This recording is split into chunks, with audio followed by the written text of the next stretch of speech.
ప్రేమగల తండ్రి, కృపగల దేవ, ఇప్పటి వరకు తండ్రి సంఘాన్ని గూర్చి, సహవాసాన్ని గూర్చి, రక్షణ భాగ్యాన్ని గూర్చి తనకు అన్యుడుకున్న ఆసక్తి తండ్రి సగటు క్రైస్తవుడికి లేని విధి విధానాలు తండ్రి విచారకరమైన తండ్రి మీ కుమారుల ద్వారా స్పష్టంగా సంఘంతో మీరు మాట్లాడారు. మరికొన్ని సంగతులు అందించండి.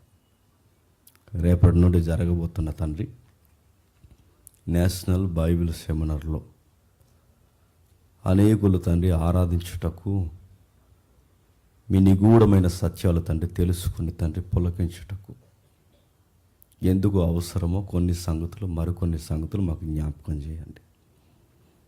నిలబడమేమో తండ్రి కాలయాపన చేయక తండ్రి ఇది మీ వాక్యం అని ప్రతి ఒక్కరు గౌరవించి మాకు ఇచ్చిన సమయాన్ని, వారి సమయాన్ని మేము దొంగిలించక వారికి ఏ సంగతులు అవసరమో అవి బోధించడానికి మమ్మల్ని వాడుకుంటారని కోరుతూ ప్రతి ఒక్కరిని మీ చేతులకు అప్పగిస్తూ క్రీస్తు నామమున ఈ ప్రార్థన సమర్పిస్తున్నాం తండ్రి, ఆమేన్.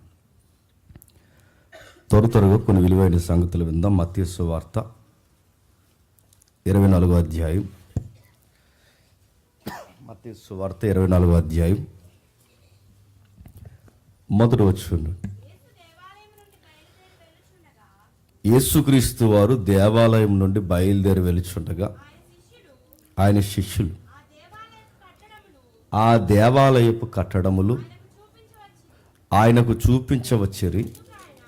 అందుకు ఆయన, మీరు ఇవన్నీ చూస్తున్నారు కదా, రాతి మీద రాయి ఒకటైన ఇక్కడ నిలిచి ఉండకుండా చదవం. ఆయన ఒలీవ కొండ మీద కూర్చుని ఉన్నప్పుడు శిష్యులు ఆయన యొద్దకు ఏకాంతముగా వచ్చి, ఇవి ఎప్పుడు జరుగును, నీ రాకడకును ఈ యుగ సమాప్తికి సూచనలు లేవని మాతో చెప్పమనగా, యేసుక్రీస్తు వారు వారితో ఇట్లా, ఎవడును మిమ్మల్ని మోసపరచకుండా చూసుకోండి. ఆగుదు. ప్రభు అయిన యేసుక్రీస్తు వారి చుట్టూ జరుగుతున్న కొన్ని సంభాషణలు ఇవి. నా మాటలు అందరికీ స్పష్టంగా ఉందిగా. గతంలో ఒకసారి ఈ అధ్యాయాన్ని మనం ధ్యానించాం. మరొకసారి నెమరు వేసుకోవడానికి ఈ అధ్యాయాన్ని మన కళ్ళ ముందుకు మనం తెచ్చుకుంటున్నాం. ఈ 24వ అధ్యాయం మాట్లాడడానికి కాస్తంత చరిత్ర తెలియాలి. కాకపోతే మనకు సమయం తక్కువ ఉంది, వెనకాల చాలా పనులు ఎక్కువ ఉన్నాయి కనుక నేను కొంచెం బ్రీఫ్గా దాన్ని చెప్పి నేను వదిలేస్తాను. ఎప్పుడైనా సందర్భం వచ్చినప్పుడు జాగ్రఫీ, హిస్టరీ, అలాగే జరుగుతున్న విషయాలు, కరెంట్ విషయాలు ఏవైతున్నాయో వీటన్నిటిని కంపేర్ చేసి ఆలోచించాల్సిన అధ్యాయం అయితే. సరే, ఈ అధ్యాయంలోకి వెళ్ళే ముందు ఒక చిన్న మనవి, జ్ఞాపకం. రేపటి నుండి మనకి నేషనల్ బైబిల్ సెమినార్ జరుగుతుంది. ఇలాంటి గడియలలో మనం చేస్తున్న పనులు, లేదా మనం చేస్తున్న కార్యాలు, లేదా మనము కాదు సంఘము చేస్తున్న కార్యాలు ఎందుకు చేయాలి? అవన్నీ పని లేక చేయాలా? ఎందుకు అలాంటి కార్యక్రమాలు చేయాలి? చేస్తే బాగుంటుందని చేయాలా? సంఘం ప్రార్థనలు పెట్టినా, సంఘం జ్ఞాపకార్థ కూడికలు పెట్టినా, సంఘం బర్త్డే కార్యక్రమాలు పెట్టినా, సంఘం ఏ కార్యక్రమాలు పెట్టినా ఎందుకు పెట్టాలి? ఆ టైం దగ్గర అవుతుంది కనుక. ఏ టైం దగ్గర అవుతుంది? ఆయన రాకడ దగ్గర అవుతుంది కనుక. అదేంటండి, మొన్నే కదండి డిసెంబర్ అయింది, మొదటి జన్మదిన వేడుకలు జరుపుకున్నారు. ఇప్పుడు మళ్ళీ వెంటనే మొదట రాకడ జరిగిందన్నది ఎంత వాస్తవమో వెంటనే రెండవ రాకడ జరుగుద్ది అన్నది అంతే వాస్తవంగా బైబిల్లో రికార్డులు ఉన్నాయి. ఆ సంగతుల గురించి మనం ధ్యానించడానికి ఈ అధ్యాయాన్ని మనం కదుపుతున్నాం. ఏముంది? ప్రభు అయిన యేసుక్రీస్తు వారు దేవాలయం నుండి బయలుదేరి వెలుచుండగా ఆయన శిష్యులు ఆయన దేవాలయపు కట్టడలను ఆయనకు చూపిస్తున్నారు. అడుగుతున్నాను, దేవాలయం అంటే యేసుక్రీస్తు వారికి తెలియదా? తెలుసు. మరి తెలిసిన దేవాలయాన్ని ఆయనకి ఎందుకు చూపిస్తున్నట్టు? అంటే అది సొలొమోను దేవాలయం అని ప్రభువుకు తెలియదా? తెలుసు. మరి తెలుసున ఆయనకి ఎందుకు చూపిస్తున్నారంటే అది సొలొమోను దేవాలయం పునాదులే తప్ప ఆ పైనున్న ఆకారం సొలొమోను కట్టింది కాదు. మీకు ఆల్రెడీ నేను చెప్పాను. సొలొమోను దేవాలయాన్ని ఎప్పుడో ఒలిసేశారు, ఎప్పుడో పట్టుకెళ్ళిపోయారు. మీకు ఆసక్తిని రేపు ఒక మాట నేను చెప్తున్నాను. రేపటి దినం నుండి నేషనల్ బైబిల్ సెమినార్లో నేను ఎత్తుకోబోయే అధ్యాయాలు రెవల్యూషన్, ప్రకటన గ్రంథం, దాని మీద నేను మాట్లాడబోతున్నాను. ఎవరు మిస్ అవ్వద్దు, దయచేసి రండి. ఒకవేళ మిస్ అయితే లైవ్ అయినా ఫాలో అవ్వండి. అది చాలా డీప్ స్టడీ. అది దాని గురించి మన అధ్యాయం తిరగేస్తున్నప్పుడు మనకు విచిత్రమైన అధ్యాయాలు మనకు తెర మీదకి వస్తుంటాయి. అందులో ఒక పార్ట్ మీకు చెప్తున్నా. ఏముందో ఆ 24 అధ్యాయంలో మనం చదువుతున్నప్పుడు అంటే ఏముంది, దేవాలయాన్ని చూపిస్తున్నారు. దేవాలయం చూపిస్తే ఏముంది, గతంలో బాబిలోనియన్స్, మెడో పెర్షియన్స్, గ్రీక్స్ ఎవరైతే ఉన్నారో వీళ్ళందరూ ఆ దేవాలయాన్ని ఒలిసేశారు.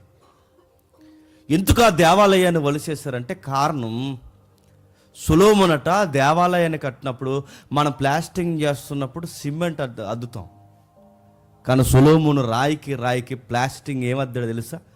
బంగారం అద్దేశాడు. బంగారంతో ప్లాస్టింగ్ చేశాడు అనమాట. అలాంటి బంగారంతో ఆ దేవాలయాన్ని ఎన్ని టన్నుల బంగారం వాడేశాడు. వాళ్ళ నాన్నగారు పోగేసిన బంగారం, ఈయన పోగేసిన బంగారం, మొత్తం మీద ఈ బంగారం అంతా కలిపి టన్నుల బంగారంతో ఆ దేవాలయాన్ని కడితే తర్వాత వచ్చిన రాజులు దాన్ని ఒలుసుకుపోయారు. గోడల్లో ఉన్న బంగారాన్ని కూడా ఒలుసుకుపోయిన ఆ బంగారం పట్టుకెళ్ళిపోయిన తర్వాత రాళ్ళు కుప్పను తోసేస్తారు, బండరాలు తోసేస్తారు, వారు పునాదులు తోసేస్తారు. ఆ పునాదుల యొక్క గోడల ఆనవాళ్ళు ఏవైతే మిగిలిపోయాయో ఆ తర్వాత వచ్చిన మహాహేరోదు, గ్రేట్ హేరోదు అని మనం మాట్లాడుకున్న హిస్టరీ, ఆ హేరోదు అన్నవాడు యూదుల యొక్క నాడేంటో పట్టుకున్నాడు. ఆ యూదుల యొక్క నాడేంటి వాడికి తెలుసు. ఆ నాడేంటంటే వీళ్ళకి మత పిచ్చి ఎక్కువ, వీళ్ళ మతం కోసం ఏదన్నా చేస్తారు. అందుకే ఆ నాడి పట్టుకునేతగాడు ఏం చేస్తాడంటే వీళ్ళ యొక్క ఆరాధన కార్యక్రమాలన్నా, వాళ్ళ లైఫ్ స్టైల్ అన్నా దేని మీద కేంద్రీకరిస్తారంటే అంతా దేవాలయం అంటే వాళ్ళ పండగలు, ఆచారాలు, కర్మకాండలు ప్రతిదీ వాళ్ళ దేవాలయం చుట్టూ తిరుగుతారు. వాళ్ళకి దేవాలయం అంత ఇంపార్టెంట్.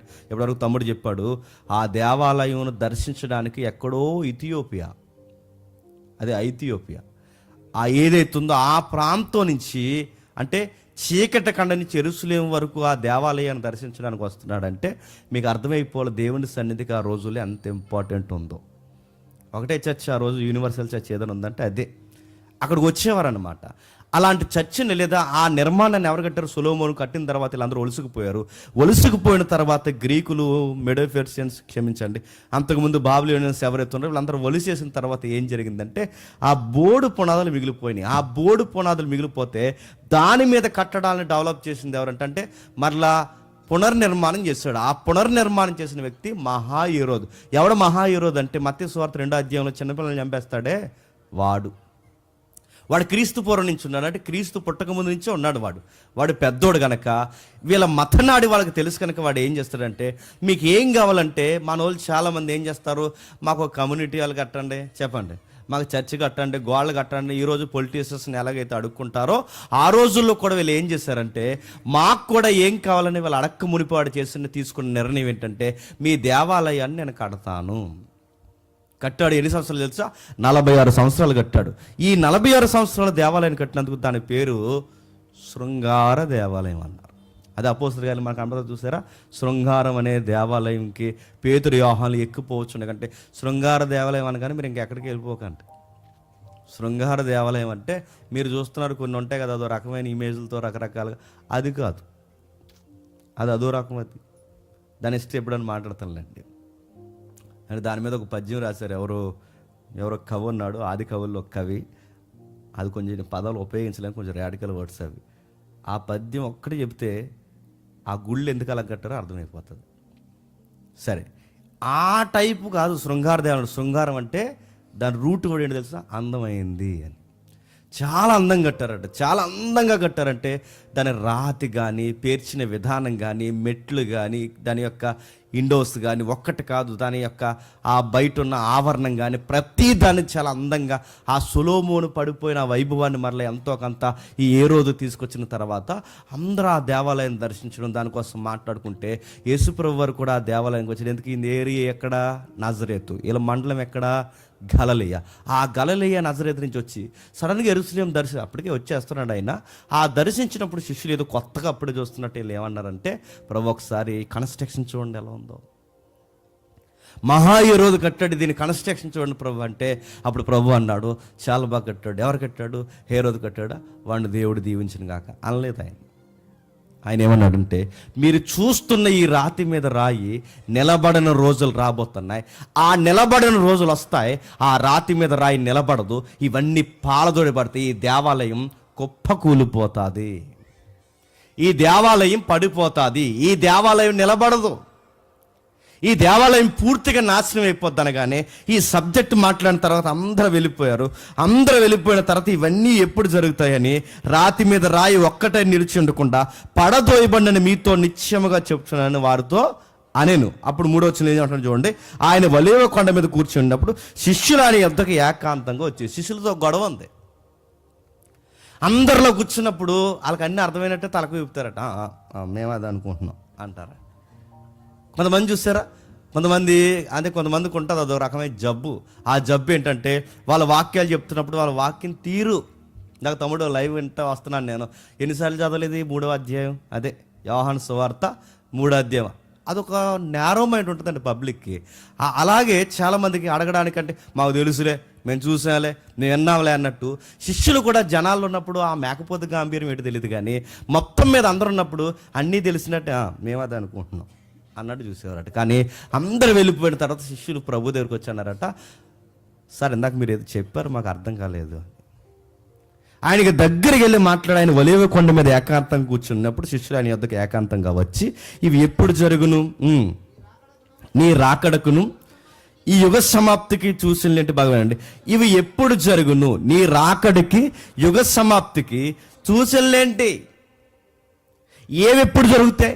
ఈ దేవాలయం పడిపోవడం ఏంటంటే, చాలామంది 24 అధ్యాయం చదువుతారు, కన్ఫ్యూజ్ అయిపోతారు. ఎందుకంటే 24 అధ్యాయం కొంచెం బైబిల్ చదువుతున్నవారు, విద్యార్థులు బైబిల్ నేర్చుకుంటున్న వాళ్ళు ఉన్నారు కనుక మీకు చెప్తున్నాను. చాలామంది 24 అధ్యాయాన్ని ఎక్కడ కంపేర్ చేస్తారంటే క్రీస్తు శకం 70కే కంపేర్ చేస్తారు. ఇది ఆల్రెడీ క్రీస్తు శకం 70లో జరిగిపోయిందని చెప్పి కొంతమంది గతికవాదం పుట్టింది. గతికవాదం అంటే అన్నీ అయిపోయాయి, గతికవాదం అంటే గతించిపోయాయి, 24 అధ్యాయం అయిపోయింది, ఇది రెండో రాకడికి సంబంధించింది కాదు, ఈ 24 అధ్యాయంలో రెండో రాకడి ఎత్తకొద్దు అనే ఒక సబ్జెక్ట్ ఉంది బయట. థియలాజికల్ వార్ ఉంది ఈ 24 అధ్యాయం మీద. ఇంకా పునరుద్ధానం గతించిపోయింది, రాకడ గతించిపోయింది, ఇక రాకడ జరుగుద్ది, పునరుద్ధానం జరుగుద్ది అని అనకండి. ఇవన్నీ ఆల్రెడీ జరిగిపోయిన ఒక వాదన ఉంది, దాన్నే సొసైటీలో గతికవాదం అంటారు. దాన్ని చాలా వాదాలు ఉన్నాయి, దానికి చాలా కాంట్రవర్సీ డిస్కషన్స్ ఉన్నాయి. వాళ్ళందరూ రారు తెర మీదకి, ఒకవేళ మాట్లాడతారు అంటే ఆ గతంలో ఎప్పుడో ఒక బ్రదర్ మాట్లాడి ఏది కూర్చుందాం అంటే మళ్ళీ ఆయన కనబడలేదు. అలాంటి టాపిక్స్ తీసుకుని ఒకవేళ మీరు అలాంటివి చదివితే మనకి కన్ఫ్యూజ్ అవుతారని నేను చెప్తున్నాను. 24 అధ్యాయం 70కి సంబంధించింది కదా, 70కి సంబంధించిన విషయాలు ఉన్నాయి, బాగా వినాలి, 70కి సంబంధించిన విషయాలు ఉన్నాయి, అలాగే ప్రాముఖ్యంగా రాకడకి సంబంధించిన విషయాలు కూడా ఉన్నాయి. ఇప్పుడు మనం దాని మీద కేంద్రీకరిస్తున్నట్టే 70 కంటే క్రీస్తు శకం 70లో ఏం జరిగిందో ఆ సంగతులు ఇక్కడ ఉన్నాయి, అలాగే ఈ యుగాంతంలో ఏం జరగబోతున్నాయి ఆ సంగతులు కూడా ఇక్కడ ఉన్నాయి. ఆ 2 విషయాలు రాస్తున్నారు చూడండి. శిష్యులు అడుగుతారు, ఇవి ఎప్పుడు జరుగును, మాతో చెప్పమనగా క్రీస్తు వారితో ఇట్లనను, ఎవడును మిమ్మల్ని మోసపరచకుండా చూసుకోండి. ఇక్కడ క్వశ్చన్ అడుగుతారు చూడండి, వాళ్ళు 4 ప్రశ్నలు అడిగారు. ఇవి ఎప్పుడు జరుగును, టైం. 2 అడుగుతున్నారు, గుర్తులేంటి, సైన్. 3 అడుగుతున్నారు, నీ రాకడెప్పుడు, యువర్ కమింగ్ ఎప్పుడు. 4 అడుగుతున్నారు, ఎండ్ ఆఫ్ ద ఏజ్, ఎప్పుడు ఈ యుగము అంతమైపోతాది. ఇవి 4 ప్రాముఖ్యమైన ప్రశ్నలే. When, sign, your coming, end of the age అంటే ఇవన్నీ ఈ 4 ప్రశ్నలకి మా దగ్గర సమాధానాలు లేవు. ఎప్పుడు జరుగుతుంది, గుర్తులేంటి, నీ రాకడేంటి, యుగ సమాప్తికి అది ఎప్పుడు జరుగుతుంది, ఆ టైం ఏంటి, ఇవి జరుగుతాయన్నారు. గుర్తులు ఏమన్నా ఉన్నాయంటే ఇవి మన భక్తినే కాదు, మన ఆసక్తిని రేపేవి, మన ఆసక్తిని రేపడమే కాదు, ఆ రాకడ కొరకు మనల్ని సిద్ధపరిచే ప్రశ్నలు ఇవి. ఏమి రాస్తున్నాడు, ఇవి ఎప్పుడు జరుగును, కాలం ఎప్పుడు, అది ఎప్పుడు జరుగుతుందంటే చాలామంది అంటున్నారు ఎప్పుడు జరుగుతుందంటే ఆయన వస్తున్నప్పుడు అన్నాడట, ఆయన దొంగ వలె వస్తాడు అనగానే చాలామంది అన్నాడు రాత్రులు వస్తాడైతే అన్నారు.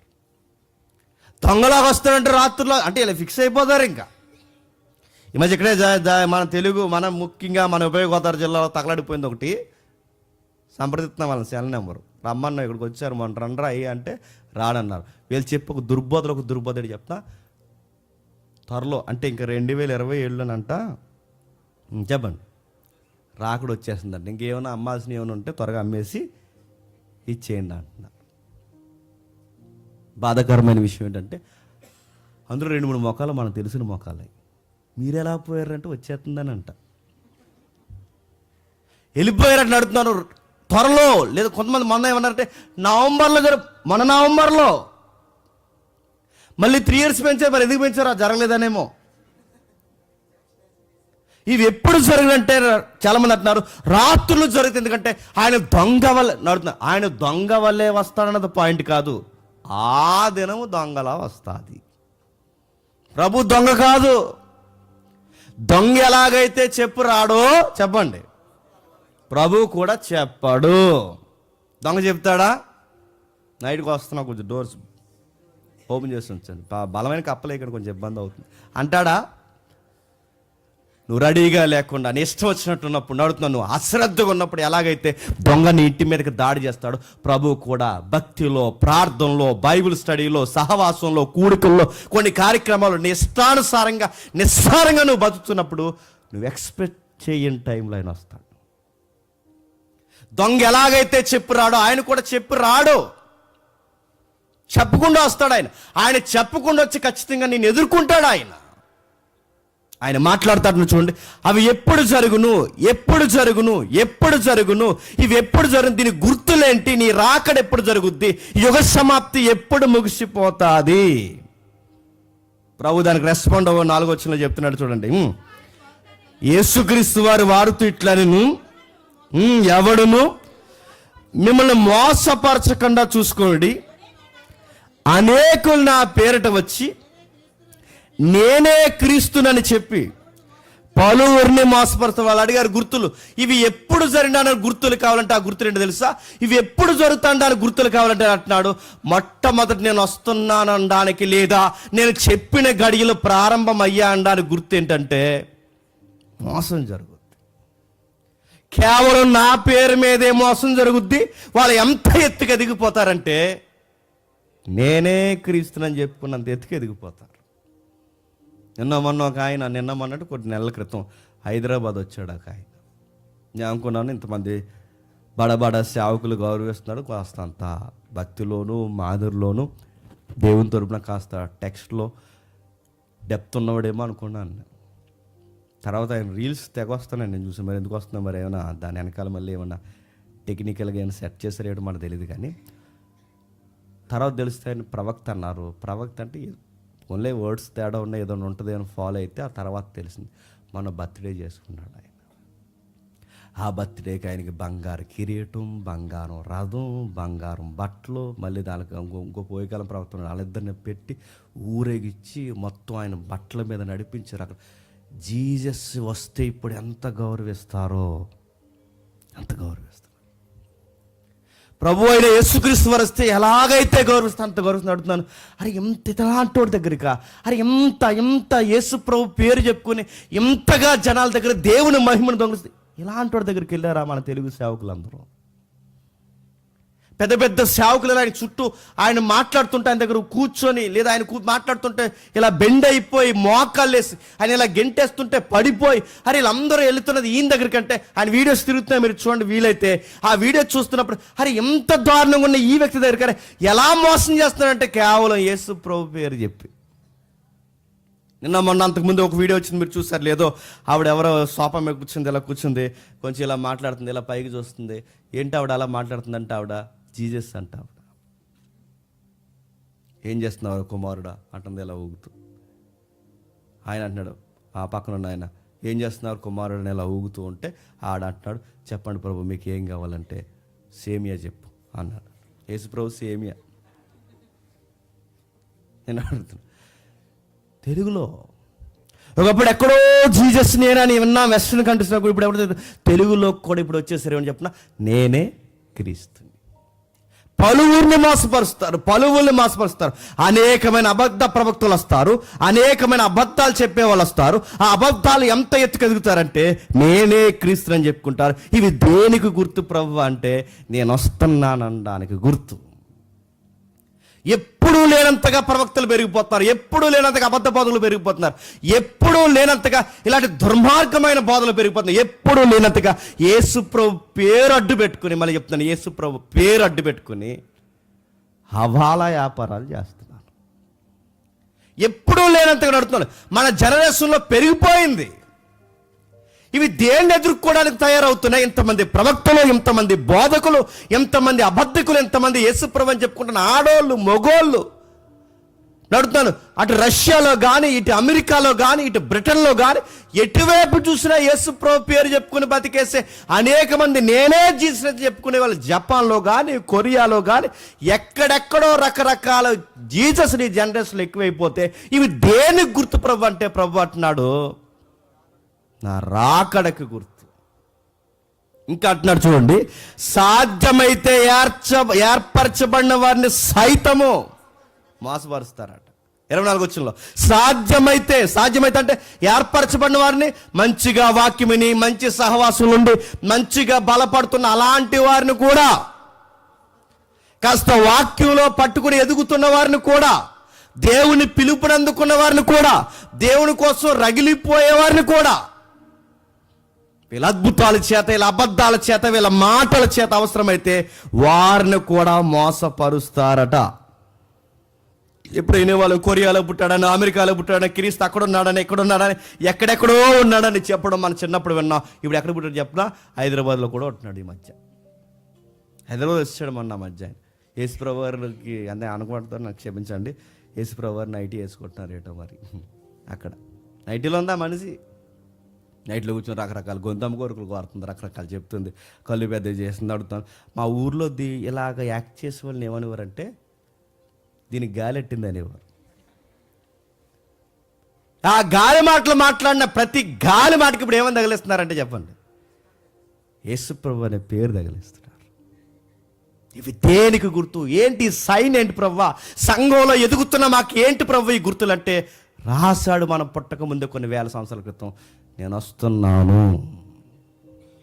నేను చెప్పిన మాటలు స్టార్ట్ అయ్యాయి. దొంగ ప్రవక్తలు వస్తారు, ఫలానా డేట్ అని చెప్తారు, ఫలానా నెల అని చెప్తారు, ఫలానా సంవత్సరం అని చెప్తారు, ఇదిగో ఫలానా గడి అంటారు, పగలంటారు, రాత్రి అంటారు, వాళ్ళు డిక్లేర్ చేస్తారు. వాళ్ళ మాటలు మీరు నమ్మకండి. నేను ఎప్పుడు వస్తున్నానో తండ్రికి తప్ప, నేను ఎప్పుడు వస్తున్నానో తండ్రి స్వాధీనంలో ఉన్న సార్వభౌమ అధికారంలో తప్ప, మానవ ఆకారంలో కనబడుతున్న ఈ మనుష్య కుమారుడికైనను చెప్పండి తెలియదు. ఇదిగో క్రీస్తు ఇక్కడున్నాడని, క్రీస్తు అక్కడున్నాడని, క్రీస్తు అక్కడున్నాడని ఎవడైనా చెబితే నమ్మకండి. నేను చెబుతున్నది మరలా ఎక్కడున్నాడన్నా నమ్మకండి. నేను వస్తున్న గడియ ఎవరికీ తెలియదు.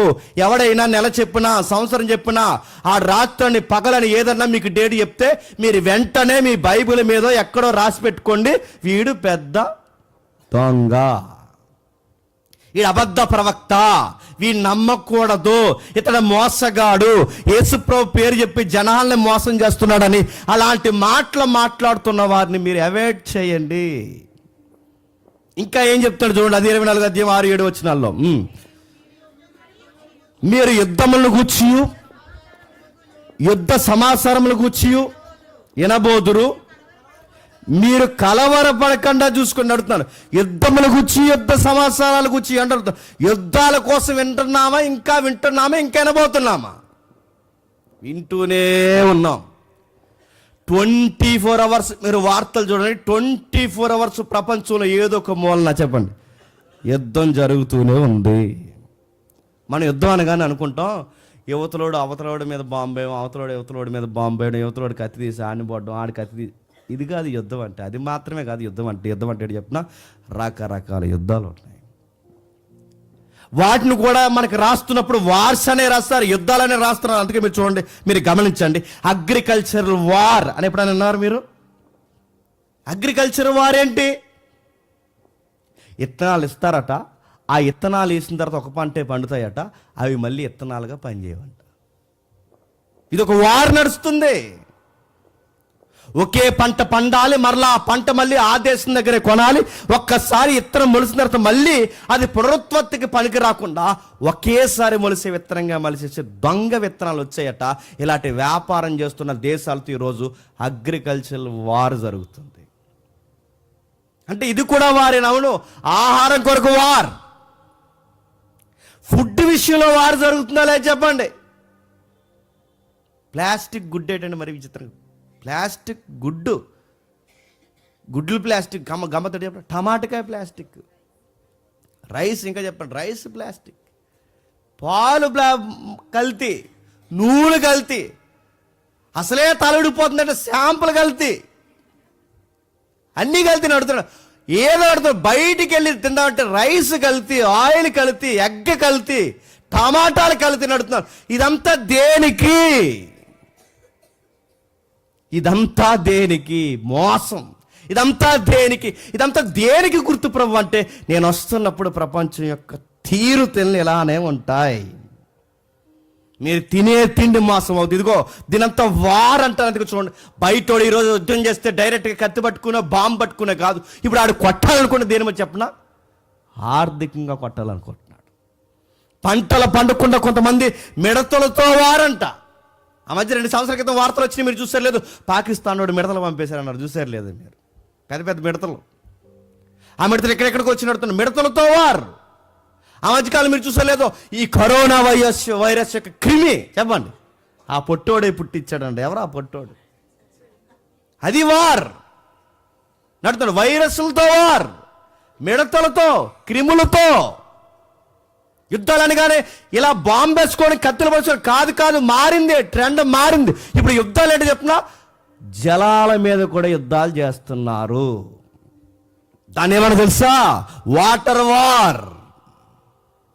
పైనున్న నది కిందికి వస్తే నడుతున్నారు. తెలంగాణ మనం కొట్టుకుంటున్నావా లేదా? ఇదే గోదావరి కోసం తెలంగాణకి మనకి వారు జరుగుతుంది. ఇదే గోదావరి కోసం చంద్రబాబు నాయుడు గారిని అక్కడ ఆ టైంలో మీకు గుర్తుందో లేదో, మహారాష్ట్రలో ఆపేశారా లేదా? ఎందుకంటే మన గోదావరి అక్కడి నుంచి వస్తుంది. అక్కడి నుంచి వస్తే ఆ రోజు ఆపేశారు ఆయన. చాలా కాలం క్రితం మీకు గుర్తుందో లేదో, వాటర్ వార్ జరుగుతుంది. నదుల మీద దాడి, నీటి కోసం దాడి, త్రాగునీరు కోసం దాడి. వాళ్ళ కాదని మళ్ళిస్తా అందులో కెమికల్ కలిపే దాడి. ఇన్ని రకాలు నడుపుతున్నారు. యుద్ధాలకు వచ్చి అగ్రికల్చర్ వార్ జరుగుతుంది, వాటర్ వార్ జరుగుతుంది, మిడతల వార్ జరుగుతుంది. గమ్మత్తని చెప్పిన ఇన్ఫర్మేషన్ టెక్నాలజీని హ్యాక్ చేసే వార్ జరుగుతుంది. చూసారు ఎప్పుడన్నా మీరు? ఆ మధ్యకాలంలో మన డేటా పాకిస్తాన్ దొంగిలించాడు. ఎలా దొంగిలించారంటే, అక్కడి నుంచి ఆయనే స్టార్టింగ్ చేశారట ఎవరో.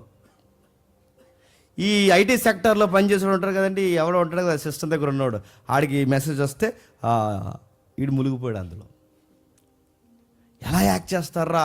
అరే ఇన్ఫర్మేషన్ ఎలా యాక్ట్ చేస్తారు? ఇన్ఫర్మేషన్తో కూడా వార్ చేస్తారా? సమాచారాన్ని దొంగిలిస్తారా? సమాచార చట్టాన్ని కూడా దొంగిలిస్తారు. ఎలా దొంగిలిస్తారంటే, ఒక అమ్మాయిని ఎరేస్తారు. ఆడికి అమ్మాయి ముసుముసు నవ్వులు నమ్ముతూ ఏవీ తెలియనట్టు మాట్లాడుతుంటే, ఈడుకున్న ఇది తన పెట్టి, నేను ఎక్కడ పనిచేస్తుంది తెలుసా? బార్డర్లో పనిచేస్తున్నా అన్నాడు. ఈడు గొప్పకి బార్డర్లో ఎక్కడ అని అడిగింది. అనగా బార్డర్లు అంటే అక్కడ అసలు దేశం యొక్క రహస్యాలన్నీ, సీక్రెట్స్ అన్నీ చెప్పండి నా సిస్టంలో ఉంటాను. అవునా, నమ్మలేకపోతున్నాను. కావాలంటే ఒక మెసేజ్ పెడతాను చూడని, ఇప్పుడు నెక్స్ట్ మోడీ గారు ఏం చెప్తారు చూడు అని చెప్పి పంపాడు అన్నమాట.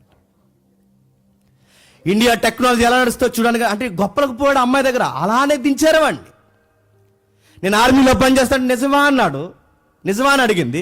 నిజంగా పనిచేస్తాను, నేను ఐటీ సెక్టర్లో పనిచేస్తాను నిజమా అంటే నిజమా అంది. ఇదిగో నేను సాఫ్ట్వేర్ అంతా నా చేతిలో నిజమా అని అడిగింది. ఇలా అడిగే కొలితే వాడు డీప్గా వెళ్ళిపోయాడు. ఒకరొకరు మాట్లాడుకోవడం, ఫోటోలు పంపించుకోవడం, వీడియో కాల్స్, అవి ఇవి ఎక్సెట్రా అలా డీప్కి వెళ్ళిపోయే కొలిది దేశం యొక్క ఇన్ఫర్మేషన్ అంతా చెప్పండి ఇచ్చేసాడు. వీడు ఇలా చేస్తున్నాడన్న సంగతి మరొకరు కనిపెడితే, ఎందుకంటే పాకిస్తాన్ ఎక్కడెక్కడ ఉంటున్నామో, ఎలా అడుగులేస్తున్నాం అన్నీ అడుగు తెలిసిపోతున్నాయి. ఎలా తెలిసిపోతున్నారంటే అప్పటికి వీడు చెప్పండి శాపనేసి లాగేశాడండి. ఎలా వెళ్ళిపోతున్నారు? ఇది కూడా అన్న అమ్మాయిని అడ్డెట్టుకుని కూడా వారు చేస్తున్నారు. ఇన్ఫర్మేషన్ దొంగలించిన కూడా వారంటే, అవును అగ్రికల్చర్ని ఎలాగైతే వారు చేస్తున్నారో, ఇన్ఫర్మేషన్ తీసుకోవడంలో కూడా ఇది కూడా వారుగానే సూచించారు. ఇన్ని యుద్ధాలు మనం వింటున్నాం. కెమికల్తో యుద్ధం చేస్తున్నారు, ఆర్థికంగా దెబ్బతీస్తున్నారు. ఇన్ని రకాల యుద్ధాలు దేనికి గుర్తు ప్రభు అంటే ఆయన చెప్తున్నాడు చూడండి, చెప్పండి. రాకడకు గుర్తు. 7వ వచనం చెప్తున్నాడు, జనం మీదకి జనము, రాజ్యం మీదకి రాజ్యం. జనం మీద జనం అంటే జాతులు గొడవలు వస్తున్నాయా లేదా? మీకు ఎంత వాక్యమేనండి. బయటికి పోయిన వెంటనే ఏనబడుస్తామండి చెప్పిన కులం. జనం మీదకి జనం నడుతున్నాను. ఎప్పుడు ఇంత ఇన్ఫర్మేషన్ నడుతున్నాను, ఇంత సైన్స్ చేయకుండా డెవలప్ అవుతున్నా, ఎప్పటికీ కులం పట్టుకుని ఏడ్చేవాళ్ళు లేరు. కులం కులం కులం కొడుతున్నాను. కులం కోసం నరికేసుకున్న వాళ్ళు ఉన్నారు లేదా? మనకి కులాలు బయటికి పోతే నల్లోడు తెల్లోడు, జాతి మీదకి జాతి, జాతి మీదకి జాతి, జాతి మీదకి జాతి లేస్తారు, జాతుల మీదకి జనం మీదకి జనం లెగిస్తారు. రాజ్యం మీదకి అంటే గవర్నమెంట్కి పడదు, ప్రభుత్వాలకి పడదు. ఈ స్టేట్లో ఉన్న వారికి ఆ స్టేట్లో పడదు, ఆ స్టేట్లో ఉన్న వాడితే ఈ స్టేట్లో పడదు. అందుకు చూడండి, ఇప్పుడు బీజేపీ నేపాల్లో ఏం చేస్తున్నారు మీరు చూస్తున్నారు లేదో? ఎక్కడెక్కడ మీరు చూడండి, ప్రభుత్వాలు పడవు. ఇవన్నీ దేని గుర్తు ప్రభువా? జాతుల మధ్య వైరం, జనాల మధ్య వైరం, రాజ్యాల మధ్య వైరం, గవర్నమెంట్ పట్టలేదు. అక్కడక్కడ కరువులు, భూకంపాలు. గమ్మత్తడి చెప్పిన, ఎక్కడో ఫారెన్లు వస్తాయి సుడిగుండాలు, ఇలాగా అసలు ఇండియాలో రావు. ఎందుకంటే మన వాతావరణం వేరు, మన గ్రావిటీ వేరు. ఎక్కడో ఫారెన్లు వస్తాయి. గమ్మత్తడి చెప్తున్నాం, ఎక్కడో ఫారెన్ వచ్చినవి రామాలయం సెంటర్లో వచ్చింది. చూసారు మీరు? రామాలయం సెంటర్లో ఆ సుడిగుండం తుఫాను రావడం ఏంటండి?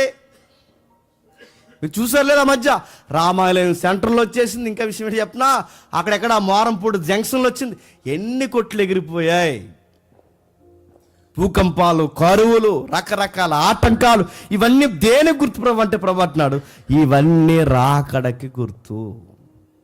మోసం జరుగుద్ది, చెప్పండి, యుద్ధాలు జరుగుతాయి, జనాల మీదకి జనాలు లెగిస్తారు, గవర్నమెంట్ కొట్టుకుంటుంది, అక్కడక్కడ కరువులు, భూకంపాలు కలుగుతాయి. ఇవన్నీ జరుగుతుంది, కానీ అంతము వెంటనే రాదు. ఇప్పుడు చెప్పండి, ఇవన్నీ జరుగుతున్నాయి, ఇప్పుడు కొత్తగా జరుగుతున్నాయా? ఎప్పుడు నుంచి జరుగుతున్నారు? ఇవన్నీ ఇప్పుడు కొత్తగా జరుగుతున్నాయి. 2000 సంవత్సరం జరుగుతున్నాయి. ఇవి 2000 సంవత్సరాలు జరుగుతున్నాయి, ఇప్పటి వరకు నడుతున్నాను. అంతం వెంటనే అంటే ఎప్పటి నుంచి? మన ముందు జనరేషన్లో జరిగాయి, అంతకు ముందు జరిగాయి, మొదటి శతాబ్దం నుంచి ఎప్పటి వరకు ఇవి జరుగుతూనే వచ్చాయి. ఇవి జరిగి అంటే వెంటనే రాదన్నది, అప్పటికే వెంటనే రాదు. ఇప్పుడు అంచె దినాలు వచ్చేసాయి.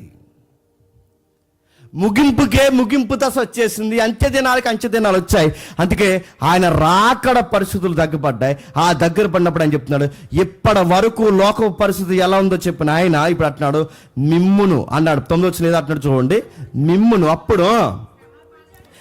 అప్పుడు జనులు మిమ్మును శ్రమల పాలు చేసి చంపెదరు,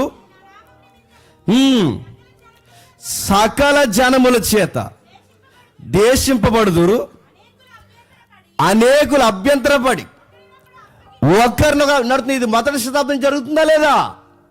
బయట నుంచి ఏమో కరువులు వస్తాయి, బయట నుంచి ఏమో యుద్ధాలు వస్తాయి, బయట నుంచి ఏమో ప్రమాదాలు వస్తాయి. ఇప్పుడు లోపల నుంచి జరిగేదని చెప్పిన, మీలో మీకే పడదు, మీలో మిమ్మల్ని ఒకరికి ఒకరు చెప్పండి అప్పగించుకుంటారు. మీలో మీకు అది చూడండి, సంఘాన్ని నమ్మేసిన వారు చరిత్రలోనే ఉన్నారు, సంఘాన్ని నమ్మేసిన వారు చెప్పండి ఈ తరంలో ఉన్నారు. మీలో మీకు పడదు, ఈ పాస్టర్ గారు అంటే ఆ పాస్టర్ గారు పడదు, ఆ పాస్టర్ గారు అంటే ఈ పాస్టర్ గారు పడదు. ఇప్పుడు ఎక్కువైపోయినాయా లేదా? ఎక్కువైపోయినాయి అడుగుతున్నాను. బయటోడికి లోకమైనంతగా ఎక్కువైపోయాయి. మిమ్మల్ని మీరే అప్పగించుకుంటారు. ఎవడో చేంజ్ చేయాల్సిన అవసరం లేదు, మనల్ని మనమే అప్పగించుకుంటాం. సంఘాన్ని ఎవరో బయట, ఈ సంఘం వాళ్ళు ఏమో ఆ సంఘమే పడతారు, ఆ సంఘం వారు ఏమో ఈ సంఘమే పడతారు. వీళ్ళ కొట్టుకుని ఎవరికి దొరుకుతారు చెప్పండి? బయటోడికి లోకం అవుతారు. కొన్ని విషయాలు ఏం మాట్లాడాలో, ఏం మాట్లాడకూడదో, ఏవి ప్రస్తావించాలో, ఏవి ప్రస్తావించకూడదో, ఇలాంటి మాట్లాడడం వల్ల ఉపయోగం ఏంటో, ఉపయోగం కానిది ఏంటో ఏదన్నా ఆలోచిస్తున్నారా? ప్రతిదీ మీడియాలో పెడుతున్నారు, ప్రతి సాక్ష్యం మీడియాలో పెడుతున్నారు. ఆ ప్రతి సాక్ష్యాలు మీడియాలో పెడితే ఏదో నవ్వుతున్నారు లేదు చెప్పండి? ప్రతి సాక్ష్యం ఒకప్పుడు ఏ చర్చలో ఏ సాక్ష్యాలు జరిగాయి ఎవరికి తెలిసేది కాదు. ఇప్పుడు ప్రతిదీ మీడియాలో పెట్టడం వల్ల ఏమవుతుంది చెప్పండి? నవ్వుతున్నారు. ఆ వీడియోలు కట్ చేసి మళ్ళీ బయట తిప్పేది ఎవరు? మనోళ్ళే. ఈ వీడియోలు బయట పెట్టేది ఎవరు? మనోళ్ళే. ఆ దొంగ సాక్ష్యాలను పేరు పెట్టి మళ్ళీ బయట ఊరేగించి మనోళ్ళే నడుతుంది. ఇవన్నీ మనల్ని మనం సరి చేసుకోవడానికి బదులు, మనం తీర్చిదిద్దుకోవడానికి బదులు, మనం చెప్పుకోవడానికి బదులు, మనం ప్రతిదీ ఇలా బయటకు ఎప్పుడైతే పెట్టామో బయటోడికి ఏమవుతుందని చెప్పండి? లోకం అవుతున్నాం. అందుకంటున్నాడు, మిమ్మల్ని మీరు జాగ్రత్తగా చూసుకున్నారు. ఎందుకంటే మిమ్మల్ని మీరే ఒకరికొకరు అప్పగించుకుంటారు. సంఘానికి ప్రమాదం ఏంటి చెప్తున్నా? లోకం వల్ల ఎంత ప్రమాదం ఉందో సంగమా నీలో ఉన్నవారి వల్ల నీకు కూడా చెప్పండి అంత ప్రమాదం ఉంది. కానీ గమనించండి, లోకం మిమ్మల్ని ఎక్కువగా ద్వేషిస్తుంది. ఎంతంటే మిమ్మల్ని కొడతాది, తిడతాది, నా నామం చెప్పినందుకు ద్వేషిస్తుంది, అవసరమైతే మిమ్మల్ని చంపేస్తుంది. ఎప్పుడైనా ఏ జనరేషన్లో అయినా సరే, అరే క్రైస్తవులు సాత్వికులరా, ఎవరి జోరికి వెళ్ళరు, వీళ్ళని ఏమనకూడదురా, వీళ్ళని పెద్ద ద్వేషించకూడదని ఎప్పుడైనా అనుకుంటారండి? మనం సాత్వికులమని తెలుసు, మనం ఎవరిని ద్వేషించమని తెలుసు, గొడవలకి తేవడానికి కావాలని గొడవకి కాలు దోమని వాళ్ళకి తెలుసు. అన్నీ తెలిసినా ప్రతి ఒక్కరు ఎవరి మీద దాడి చేస్తారు చెప్పండి? ఎందుకు చేస్తారు చెప్పనా? యేసు ప్రభువును మనం నమ్ముకున్నాం కనుకే చెప్పండి అందరూ మన మీద దాడి చేస్తారు. ప్రభు అంటున్నాడు, నీకు లోపల నుంచి ప్రమాదం ఉంది చెప్పండి, బయట నుంచి ప్రమాదం ఉంది, గవర్నమెంట్ నుంచి ప్రమాదం ఉంది, వ్యవస్థల నుంచి ప్రమాదం ఉంది, క్రైస్తవుల్లో ఉన్న వారి నుంచి నీకు ప్రమాదం ఉంది, నీ నిర్ణయాల నుంచి నీకు ప్రమాదం ఉంది. ప్రతిదీ నీకు ప్రమాదానికి గురవుతుంది. ఇన్ని జరిగినప్పుడు అభ్యంతరపడి ఒకరినొకరు చెప్పండి అప్పగించుకుంటారంట. ఏం చేస్తారు? అభ్యంతరపడి, అంటే ఏదో జరిగిపోద్దని నాకేం తెలియదని వీడని, ఏదో జరిగిపోద్దని నాకేం తెలియదని వాడి మీద ఈడి ఇన్ఫర్మేషన్ అని రకరకాల అభ్యంతరానికి గురవుతారు. ఈ సంఘానికి ఏదైనా జరిగితే ఈ సంఘం నవ్వుతున్నారు, ఈ సంఘానికి ఏదైనా జరిగితే ఆ సంఘం వారు నవ్వుతున్నారు, ఈ సంఘాన్ని నాశనం చేయడానికి ఆ సంఘం వారు అవసరమైతే మొత్తం మొదలు వెళ్ళే చేతులు కలుగుతున్నారు. ఒకరినొకరు చెప్పండి అప్పగించుకుంటారు, నడుతున్నాను. ఇవన్నీ ఇప్పుడు కొత్తగా జరగట్లేదు, 2000 సంవత్సరాల నుంచి చెప్పండి జరుగుతున్నాయి. యుద్ధాలు జరుగుతూనే, అవమానాలు జరుగుతూనే, క్రైస్తవుల మీద దాడి జరుగుతూనే, అభ్యంతరం జరుగుతూనే, ఇవన్నీ జరుగుతున్నాయి. పైన వచనంలో ప్రేమ పూర్తిగా చెప్పండి చల్లారిపోయింది.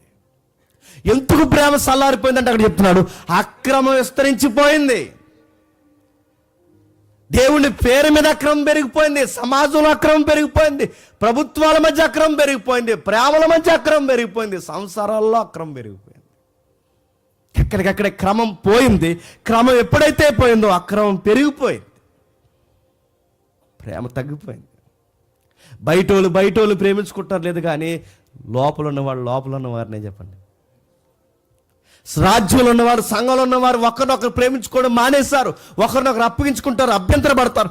ఇవన్నీ జరుగుతాయి. ఇంకా గుర్తులు ఏమున్నాయంటే తిమోతి పత్రికలో చెప్తున్నారు చూడండి, 3వ అధ్యాయం 1వ వచనంలో ఏమని చెప్తున్నా ఒకసారి చూద్దాం, త్వరగా ముగిద్దాం. 3వ అధ్యాయం 1వ వచనంలో చూడండి, ఎవడైనను క్షమించండి, 4వ అధ్యాయం 1వ వచనం నుంచి కడవరి దినాలు అంటే ఈ దినాలే. కడవరి దినాలలో కొందరు అబద్ధికుల వేషధారణ వలన మోసపరుసు ఆత్మల యందును దయ్యాల బోధ యందును లక్ష్యముంచి విశ్వాస భ్రష్టులు అయిపోతారు. 2 తిమోతి 3వ అధ్యాయం 2వ వచనం చదవండి. 2 తిమోతి పత్రిక 3వ అధ్యాయం 2వ వచనం. యాలి అనగా మనుష్యులు స్వార్థప్రియులు, ధనాపేక్షులు, పెంకములాడువారు, అహంకారులు, దోషకులు, తల్లిదండ్రులకు అవిధేయులు, కృతజ్ఞత లేనివారు, అపవిత్రులు, అనురాగరహితులు, అతిద్వేషులు, అపవాదికులు, అజితేంద్రియులు, క్రూరులు, ద్రోహులు, గర్వాంధులు, దేవుని కంటే సుఖముని. ఇవన్నీ ఎప్పుడట? ఆ మొదటి వచనంలో అంత్య దినముల్లో అపాయకరమైన కాలంలో వచ్చిందని మీరు తెలుసుకోండి. అనగా మనుషులు స్వార్థపీలు. ఇప్పుడు ఉన్నారా లేదా చెప్పండి? పక్కోడికి 10 రూపాయలు ఇవ్వడానికి ఏడిసే రోజులు ఇవి. స్వార్థపరులు నడుతున్నాను, బెంకములాడతారు, ధనాపేక్ష కోసం కొట్టుకుంటారు, అహంకారులు, తల్లిదండ్రులకు అవిదే. బాగా చదివిస్తే ఇలా అన్నారట, మా ప్రేమకు అడ్డొస్తే మీ మీద కేసు ఎడతామన్నారంట. భయం లేని వారు, తల్లిదండ్రులకు అవిధేయులు నడుతున్నారు. ఈ రోజుల్లో పిల్లల మాట ఎట్టినారా? ఈ రోజుల్లో ప్రభుత్వం మాట ప్రజలు ఎట్టినారా? ప్రజల మాట ప్రభుత్వాలు ఎట్టినాయా? ఎక్కడైనా న్యాయంగా సంపాదించే వాళ్ళు ఉన్నారా? ఒక రూపాయి ఒకటి సహాయం చేయాలన్న మనసు కలిగిన వారు ఉన్నారా? ఎక్కడ మీరు చూడండి, ధనాపేక్షకులు, బెంకములాడేవారు, తల్లిదండ్రులకు అవిధేయులు, అనురాగరహితులు, అతిథి ద్వేషకులు, ప్రతి విషయంలో మీరు చూడండి కనీసం మేలును మర్చిపోయేవాళ్ళు. ఇన్ని రకాల దేని గుర్తులు అంటే చెప్తున్నాడు. ఇవన్నీ చెప్పండి రాకడ గుర్తులు. ఇప్పుడు చెప్పండి, యుద్ధాలు కనబడుతున్నాయి చెప్పండి, అల్లర్లు కనబడుతున్నాయి చెప్పండి, అభ్యంతరాలు కనబడుతున్నాయి చెప్పండి, అబద్ధ క్రీస్తులు కనబడుతున్నారు, అబద్ధ బోధకులు ప్రవక్తలు కనబడుతున్నారు, తల్లిదండ్రులకు అవిధేయులు అయిపోయిన జనరేషన్ స్టార్ట్ అయిపోయింది, అస్థిరులు ఎక్కువైపోయారు, స్థిరులు తక్కువైపోయారు, ఇంకా స్వార్థపరులు ఎక్కువైపోయారు, అనురాగం అంటే ప్రేమ లేని వారు ఎక్కువైపోయారు, క్రమం లేని వారు ఎక్కువైపోయారు. ఎంత సమాజంలో ఎక్కువైపోయినప్పుడు మనం ఏం చెయ్యాలి? అవును ప్రభా, ఎక్కువైపోయారు ప్రభా అని కూర్చోవాలా? ఇంత సమాజం గొడ్డువారిపోయినప్పుడు ఏం చేయాలన్నారు తెలుసా? ఆ దినము దగ్గర పడిపోయిందని నీకు అర్థమైపోతే సంగమా, నేను ముగిస్తున్నాను, నువ్వు సహవాసంగా కూడుకోవడం మానొద్దు. ఆ దినం దగ్గర అయిపోయినప్పుడు నువ్వు సహవాసంగా కూడుకోవాలంటే నీకు టైం దొరికితే గంటలు రోజులు పూటలు నువ్వు ఎక్కడ గడపాలి తెలుసా? సహవాసంలో కూడుకోవాలి. ఎక్కడుంది అది?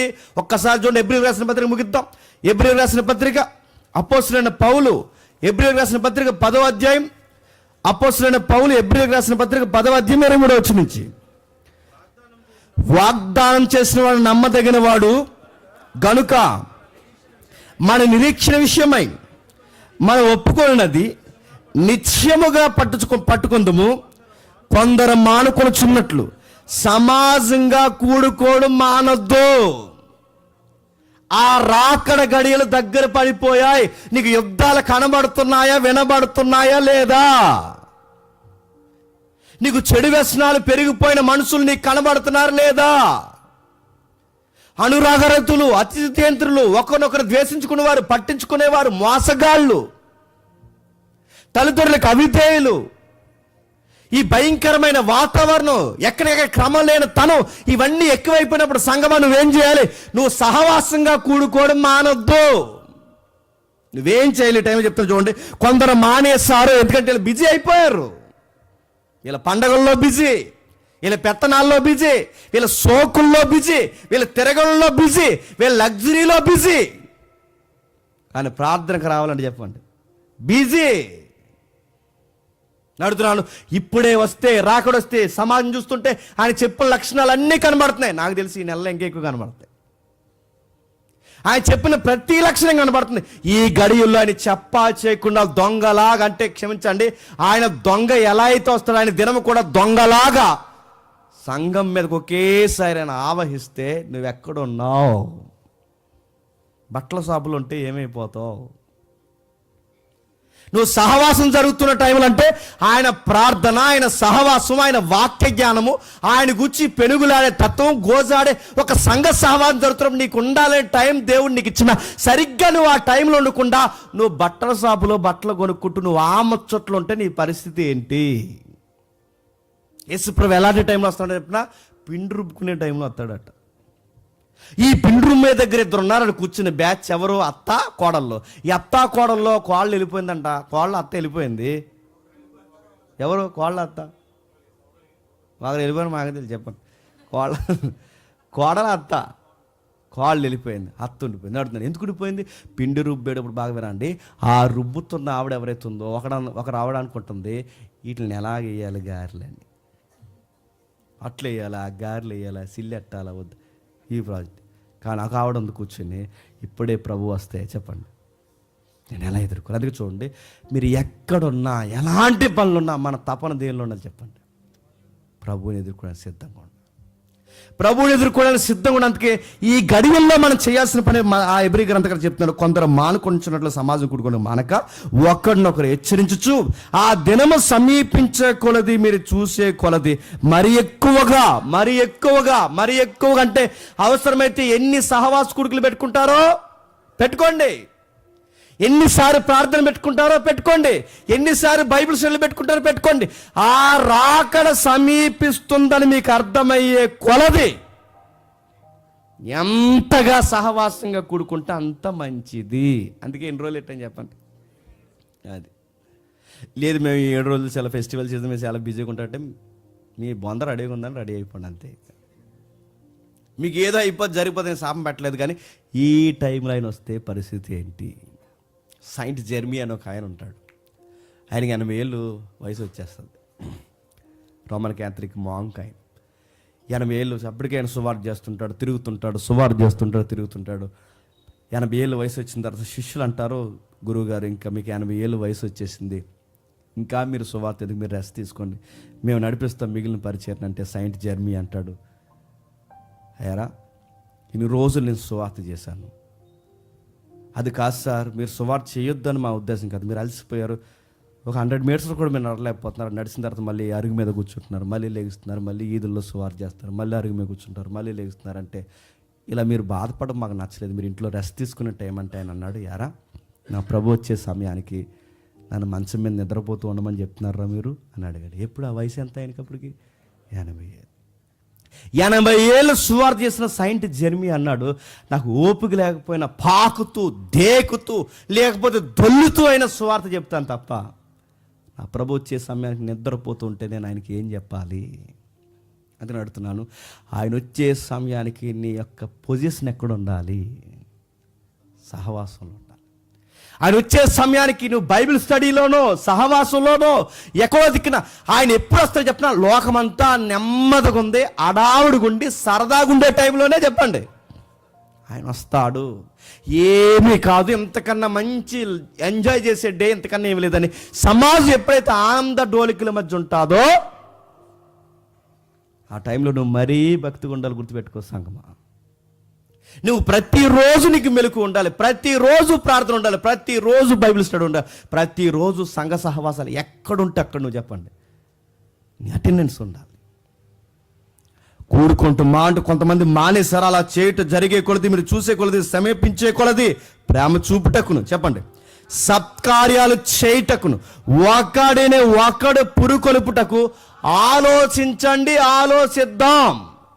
ఇప్పుడు చెప్పండి, ఆ దినం వస్తుంది, మనకు గుర్తులు కనబడుతున్నాయి, ఇదిగో యుద్ధాలు వినబడుతున్నాయి, రోగాలు వినబడుతున్నాయి, మనుషుల మధ్య సఖ్యత పోయింది, సంసారాల్లో సమాధానం పోయింది, స్నేహితుల మధ్య సఖ్యత పోయింది, ఎక్కడికక్కడే మనుషులు ఇష్టానుసారంగా ప్రవర్తిస్తున్నప్పుడు సంఘంగా మనం ఏం చేయాలి? పురుకొలపాలి, సంఘాన్ని రేపాలి. ఎలా పురుకొలపాలి? క్రియలు చేయాలి. ఏ క్రియలు? సత్క్రియలు. మీటింగ్ పెడతావో, వినిపిస్తావో, పిలిపిస్తావో, నీ కూడా నలుగురిని తీసుకొస్తావో, ఏ కార్యక్రమం చేస్తావో మొత్తం మీద ఏదో ఒకటి చేయి. నిన్ను నువ్వు రేపుకోవాలి, నువ్వు వాక్యం చేత రేపబడాలి, నువ్వు మరొకరిని చెప్పండి రేపాలి, పురుకొరపాలి. అందుకే ఈ 7 రోజులు మీరు ఏం చేస్తారంటే, మేము హీరోలు వీళ్ళు హీరోయిన్లను తిరగం చెప్పండి. 7 రోజులు ఏం చేస్తారంటే రేపుతాం.